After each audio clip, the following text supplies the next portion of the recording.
You know, I'm not gonna lie, this topic is really fascinating to me, and it's one that I think a lot of other Canucks fans will get involved in as well. Today we're talking about the Vancouver Canucks and the letters. The letters, Mason, what do they mean? For the past few months, ever since the Bo Horvat trade went down, the Vancouver Canucks have had no captain. And it's been a pretty... I don't want to say it's too, different. I mean, the team is still playing the way they are. You still have the A's out there. Myers has an A, Miller has an A, Petey has an A.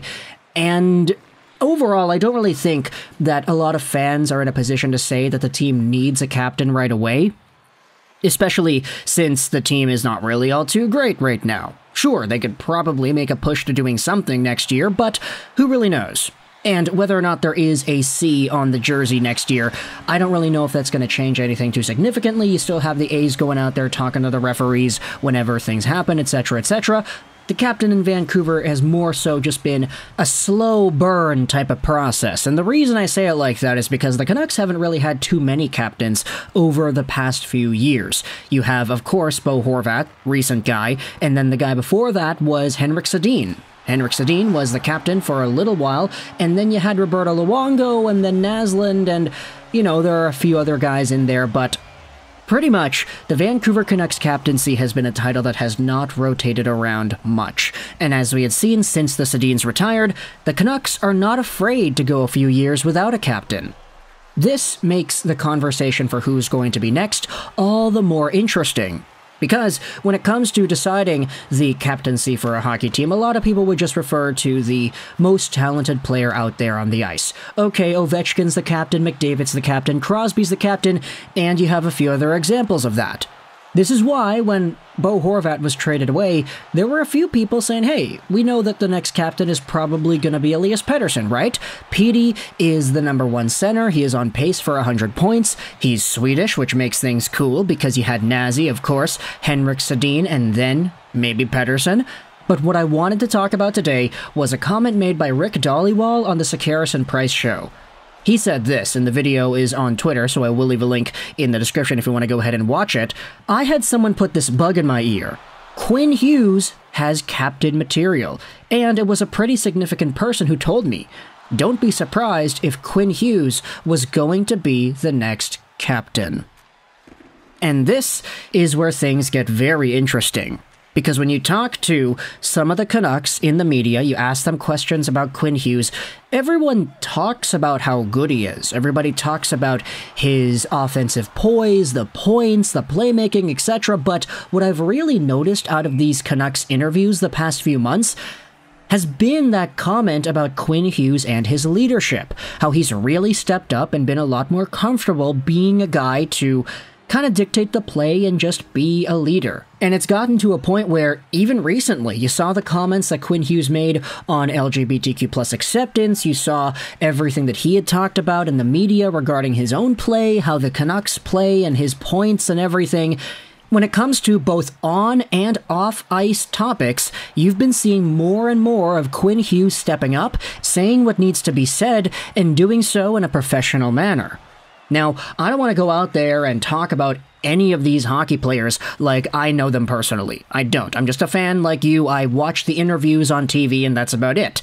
But when it comes to ELIAS PETTERSSON, we know that he's had his good moments in the media too. He says the right things, he does the talk, he walks the walk, he scores a lot of points, etc. But there are times, especially earlier in his career, when ELIAS PETTERSSON has done an interview and you can tell that he kind of just doesn't really want to be there. We saw the death stare, which was a meme for ages, and I think we haven't really seen too much of it lately, but, you know, it was kind of a funny thing when it was there.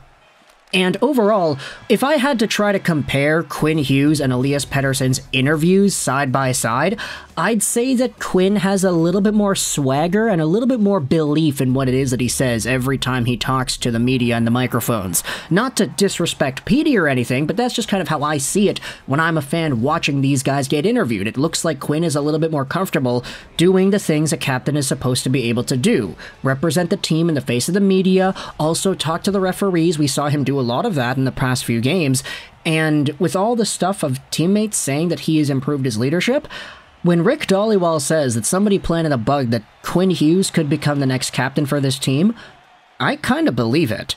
In fact, this article, or not article, excuse me, the video that we had talked about, the post, was posted onto the Our Canucks subreddit, which today it's actually We Are All Messier fans because it's April 1st, of course. What I wanted to do was read some of the comments here on the Canucks subreddit and just go over what exactly it is other Canucks fans are saying about Hughes. He should be the next captain. You can tell he has the desire to be captain. Pettersson could be the captain, but I don't think he's very well spoken or even very interested in the title, to be honest. Feels like the most natural fit from the outside looking in. Patrick Johnson said on the Rink Wide podcast a couple of weeks ago that apparently Elias Pettersson doesn't want the captaincy, so it makes sense. Here's an opposing point of view which I thought was worthy to bring up. I don't understand fans who think they can identify potential captains. I can only assume none of them have ever played team sports. A good captain makes his mark in the room, and we are not in the room.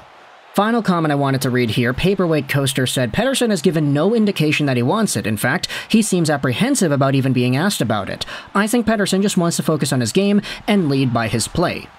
Captaincy is a public-facing role where you're always looked upon to say the politically correct vanilla things. Look at Bo. He was a robot when speaking to the media in his role.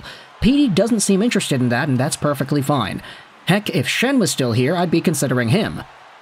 And this was the interesting part about it, too. When Bo was traded, a lot of people said, okay, Schenn could be the captain. Like, he has that sort of leadership type of vibe, and he's got that role in the team where he's relied upon and he's important. He could be the captain, and many people wouldn't be pissed off about it. And then you had the JT Miller talks as well. Hey, Miller's gonna get the captaincy because he's signed on for a long amount of time. But of course, old habits die hard. Everybody was talking about JT Miller and his outbursts. Oh, do you want your captain to be the guy yelling at your backup goaltender and slamming a stick on the net? Stuff like that. But when it comes to Petey and Hughes, it's really interesting because Petey does have a shorter-term deal, and it's shorter by quite a lot. Elias Pettersson is signed on till the end of 2024. Quinn Hughes, on the other hand, is signed on for 3 more seasons after that till 2027. And so, if you wanted to try to put the puzzle pieces in place and say, okay, longer term, who's more of a fit and more likely to stick around and be a part of our team? Quinn Hughes already has that advantage because he's already signed on. For Petey, not going to say that he's not going to re-sign. The Canucks are probably going to pull heaven and earth to sign Petey to a long-term extension this summer or whatever, but it is an interesting point to bring up at this time in the conversation. And you know, what I wanted to do to end off this video was talk about the last time we made a video suggesting a Canucks defenseman to be captain. I don't want you to Google this. I don't want you to search it up. I don't want you to try to find and cheat your way out of this. I want to see if anybody remembers the last time we had made a video about a Canucks defenseman becoming the next captain. No, we're not talking about Lucas Pisa. That was a joke. But after the Sedins retired, there was a conversation going around that somebody else could have inserted his name into the captaincy lottery. And I believe, I'm going to spoil it for you right here, we did make a video about this, and it was because on NHL Network, I believe, they were doing some sort of a list. They were talking about players, or not players, teams in the NHL that didn't have captains, and they were trying to give their own picks for captaincies on that team. NHL Network back in 2017-18, I believe it was, named Ben Hutton as a potential Canucks captain, and that was funny. Oh man, no disrespect to Ben Hutton. I loved Ben Hutton. He was a very good rookie when he was in Vancouver, but just thinking about it like that, that does not sound good, doesn't it? Sure, Hutton could have been the nicest, most positive leader type of guy in the room, but I don't know, I feel like you have to be at least decently good to be a captain, and Ben Hutton unfortunately was not that towards the end of his Canucks tenure. He was very good as a rookie again, but yeah, he sort of fizzled away in the worst way possible for Vancouver. Fortunately, though, Quinn Hughes is already the most talented defenseman the Vancouver Canucks have ever had. He's the only guy to get 70 points in a season from the blue line, and the way he's playing, he'll probably do that a few more times in his career, if not maybe even hit 80 points, who really knows. So let me know your thoughts in the comment section below about Quinn Hughes potentially being the next Canucks captain. Do you think he deserves the mark over Elias Pettersson based off of what you've seen? Do you think Petey should be the captain instead? Let me know your thought process on this entire thing in the comment section below. I hope you enjoyed this video, and bye.